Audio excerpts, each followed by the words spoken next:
Well, thank you so much for the invitation. This is my first time at Yakima Rotary, and I got to say, so far, this is amazing. This food is fantastic. You guys got good catering. Love that. I just want to learn a little bit about the room. Who here is directly involved with agriculture here in the Yakima Valley? Show of hands. Okay, that's directly. How many would you say who here is agriculture adjacent? Meaning your business, your operation. Okay, and who here likes to eat food? There we go. We're all involved in agriculture, right? So my name is Adam. I'm an independent journalist based out of Eastern Washington, and I have a passion for subjects related to water and infrastructure. I have a lot of stuff I want to go through, but first I want to test and see how good does this room know their geography. We're going to talk about the most impactful environmental issue in the Pacific Northwest, but first, who can tell me where this is? Shout it out. Rosa Dam, Yakima River. It's just upstream from Sela, and it irrigates 72,000 acres. Very good. That one was easy. That's in your backyard, right? All right, this one's going to be a little bit harder. Who knows this one? It's in southern Oregon. Anybody? This is the Link River Dam on the Klamath. Water from this dam irrigates 250,000 acres. All right, here's another one. Anybody? This one's closer to home, here in Washington. No? This is Ice Harbor Dam, one of the lower four Snake River dams. Irrigates 47,000 acres. Okay, those three, besides irrigation, what do they have in common? One at a time, someone shout something out. Fish? What about fish? You guys are good. None of them have a history of blocking fish passage, which might run counter to what you've heard before. But we're going to dive into this a little bit more because, like we said, we're all involved in agriculture in one form or another. Because you can't go a month without hearing about the breaching of the lower Snake River dams, right? It's in the news all the time. Just keeps on going and going. I could have filled the entire screen. It's a hot topic right now. And the truth is, the 4 lower Snake River dams are not in the Yakima Basin. They don't touch any of the cropland here in the Yakima Valley. And yet I believe that the issue of the lower Snake River dams is very closely linked to what happens with the economy here in Yakima County. And I want to unpack that now. All right, so what are some of the dams that we have here? We have Rosa Dam. What are some other diversions? Here, Sunnyside, yep. Any others? Yep, tied to the high storage dams, right? Are any of those being talked about for removal, demolition? Have you heard anything about that? No? So probably won't happen, right? Not yet. Not yet. It's just a matter of time. I believe that this is the most. Do you guys mind if I come a little closer? I feel long ways away. I believe this is the most impactful environmental issue in the Pacific Northwest simply because it touches all of our lives all the time. I believe we live in the future. We live in a time that our ancestors dreamt about. A time when we could take relatively dry climates and make them lush. A time when every home in America would have abundant energy.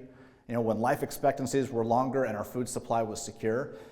All of that is very much tied to our water system. All this started in the United States back in 1905. Teddy Roosevelt started a new administration called the Reclamation Bureau, the Reclamation Service. It was later changed to the U.S. Bureau of Reclamation.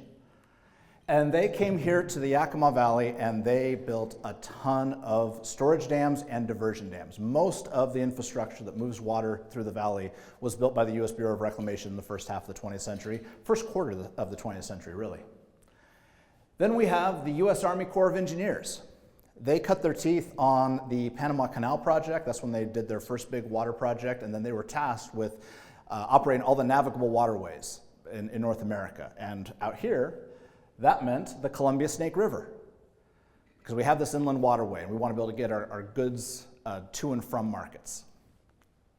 Together, they built a lot of structures, and there's some private dams in there as well. There's about 60 major projects in the Columbia River Basin. Each one is different. Some of them block salmon passage, some of them don't. But why are we focused on these lower four? Any ideas? Why are they targets for demolition? What have you heard? If you just have a conversation with someone on the street, what are some of the things you've heard, reasons for removing these 4 dams?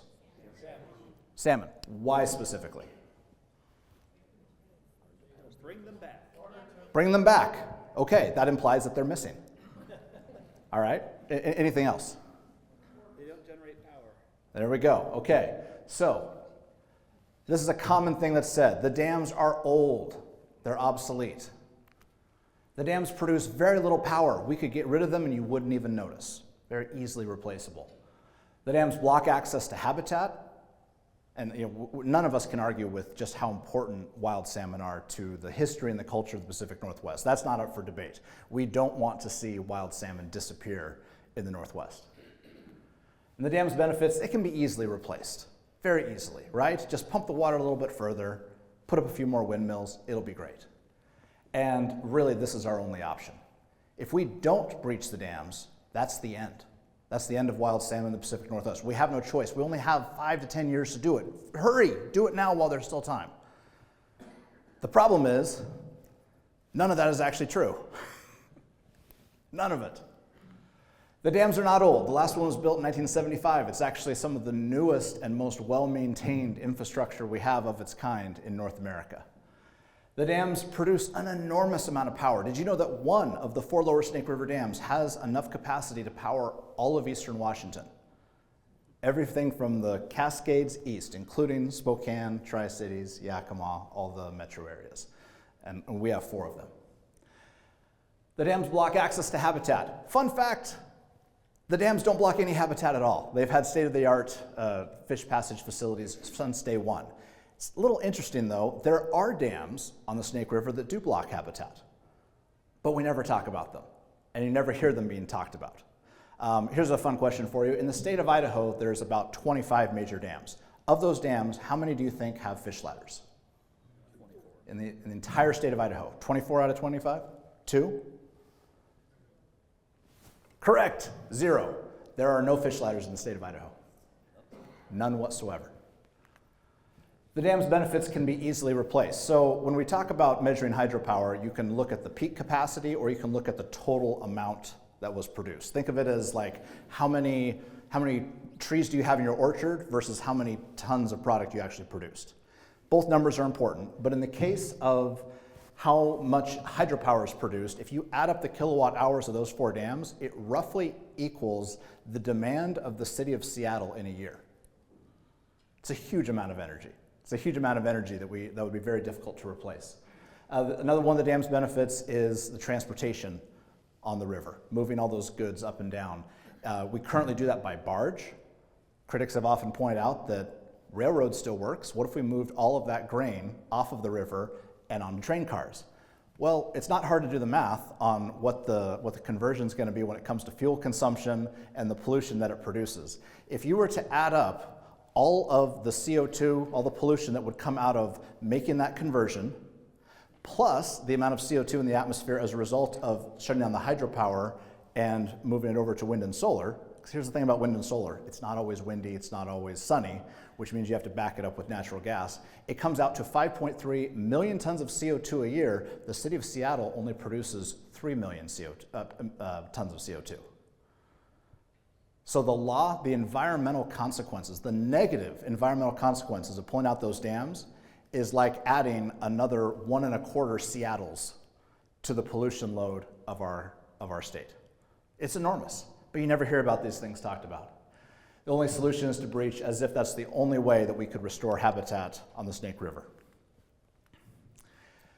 I believe that this is not about the lower Snake River dams, because if you can say all that about the dams that do not block salmon habitat, then those same criticisms could apply to almost every dam.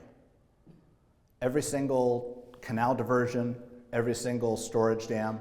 Bumping Dam was built in, I believe, 1910. Who's gone camping up at Bumping Lake? Beautiful place, right? That is a lot of habitat blocked by that reservoir, which is unfortunate, but what would be the consequences for growers if that dam were to be removed? What would be the consequences if you had to optimize stream flow for migration and not for irrigation? You can start to see how the ripple effects of some of those economics. This isn't just about the lower Snake River dams. I believe this is about all dams. Titan Dam, Sunnyside Canal, Rosa Dam. The reason why the lower Snake River dams are being talked about is because they are politically vulnerable. They're from a portion of the state that is not well traveled. They're far away from the cities, and it's easy to spread misinformation about these dams when hardly anybody goes there. You know, Ice Harbor Dam, I showed a picture earlier, that's only an hour and a half from here. I don't think anybody in the room recognized it, right? These structures, they're just not top of mind like some of these other things. But the thing is, if you're successful in demolishing the lower Snake River dams, you have then diminished the economic capacity of the whole river highway, which means it's just a matter of time before you come for the rest of them. Let's just think about that scenario for a minute. Let's say we did demolish all 4 lower Snake River dams, and let's say the fish came back at the rate that the data says it would, which would be single-digit percentage gains over about a 10-year period. At that point, do you anticipate the advocates of wild rivers saying, you know what, never mind, we were wrong, sorry about that, my bad? Do you think that's what would happen? What's a more likely scenario? Double down. Well, we took out these 4, what's a 5th one? So then we're at McNary Dam, which is the Umatilla area, all the agriculture down there. Then we're at John Day, then we're at the Dalles, then we're at Bonneville. And at that point, we may as well go to the Middle Columbia. We may as well come up the tributaries. We may as well come up to Sunnyside, Grandview, Buena. Like, this is a politically expedient choice to target the dams that do not block any habitat and tell the general public that they do.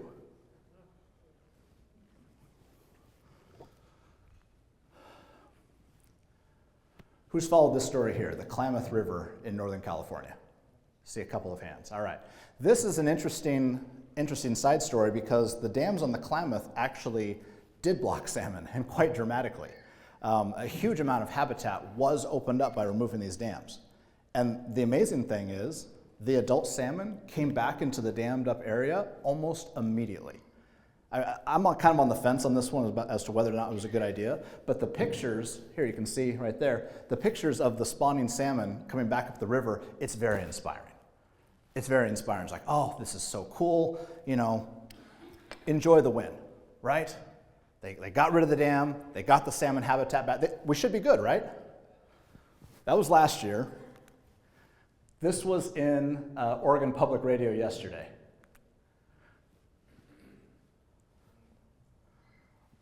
There's 2 more dams upstream that water 250,000 acres. And they're saying it's not enough. We got to go after those too. The dams that were breached last year did not affect any irrigators, did not affect any growers, but these would. This would shut down about 250,000 acres worth of production in the Klamath Basin. And it's coming. Just give it a few more years. So what can we do? What can we do? Well, I believe quite passionately that this is not a dire situation. It is if we do nothing. If we do nothing, it's just a matter of time before some lawsuit is filed that makes operating the KRD and the Sunnyside Canal and all these other districts, makes them legally impossible to continue, if we do nothing. But I believe we can, because when you look at the data, when you look at the history, we really have facts on our side.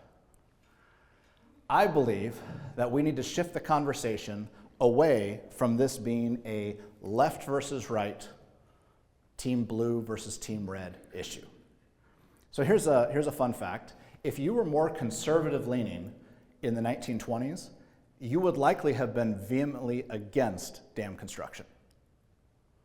Herbert Hoover, President Herbert Hoover, the famous Republican president who now has a dam named after him, he was against the government building a power plant on the dam that now has his name. Irony, right? Right? Who remembers the black and white Jimmy Stewart movie, Mr. Smith Goes to Washington? Do you remember what the inciting incident was that prompted him to do that famous filibuster scene? It was the construction of a dam. Congress was gonna vote to build a dam that would flood out his childhood Boy Scout camp, and that's the whole plot of the movie, right? 100 years ago, Team Blue was building dams, saying we want to be progressive, and Team Red was saying, no, leave it alone. And now somehow that's kind of flipped, but here's the thing. This shouldn't be one or the other. This shouldn't have flipped. This should be about a pragmatic decision based on living in reality. The truth is, regardless of how you feel about climate activism, can we all agree that we should clean up after ourselves and not put junk where it shouldn't be? Can we all agree on that? Right?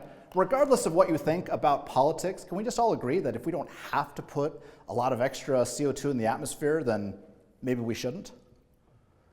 Every time a dam has been demolished in the United States, carbon emissions have gone up because the demand doesn't go away. Dams that were stopped by the Sierra Club in the 1970s, they were always, instead, they end up constructing fossil fuel plants, coal plants, that kind of thing. If we lose the Snake River dams, that will be an enormous net loss for the local economy, the regional environment, and the global climate. I think between those three, I checked the boxes for everybody at the ballot box, right? We all care about those at some level.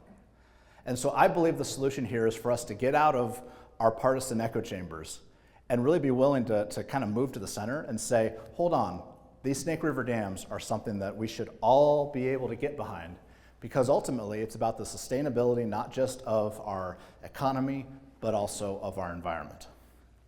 And so that's why I say, if you believe, like I do, that climate change is real and should be taken seriously, you have to be in favor of the lower Snake River dams.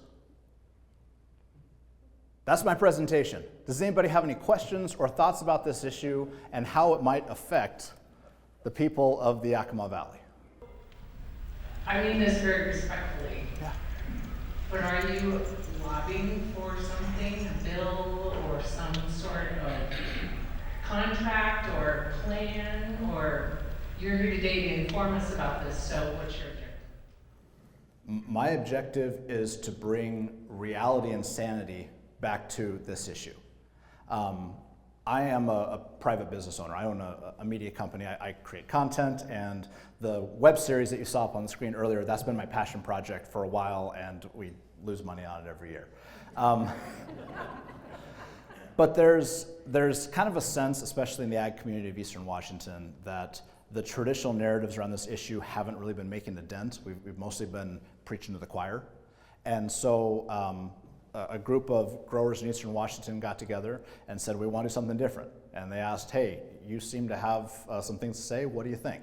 It turns out that without trying very hard, I probably have the largest collection of content on this issue that isn't advocating for dam breaching on the internet.